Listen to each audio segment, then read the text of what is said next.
My boss fired me to save on my year-end bonus. He didn't realize I held the personal copyright to the code he was using. I worked as a senior developer for a tech firm in Austin, Texas.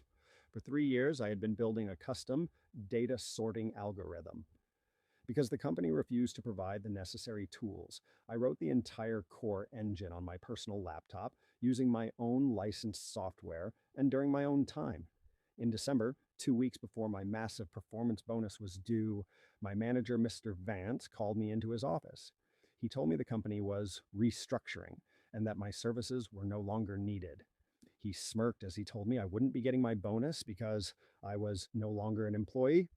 I didn't argue. I simply walked to my desk, packed my things, and revoked the access key to the core algorithm.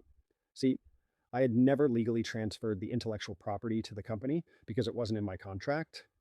I had only granted them a temporary usage license that expired if I was no longer with the firm. 3 hours later, the company's entire sorting system crashed.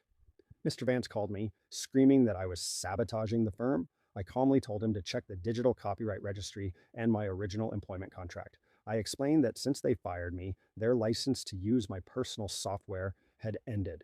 If they wanted the system back online, they would need to buy the enterprise license from me. The cost, my unpaid bonus, plus a $500,000 licensing fee. Their legal department reviewed the contract and realized I was right. They had no choice but to pay. I received my money, and Mr. Vance was fired for gross negligence for losing the company $500,000 just to avoid a small bonus. So, am I the jerk for holding the company hostage, or should Mr. Vance have respected my contract and my code?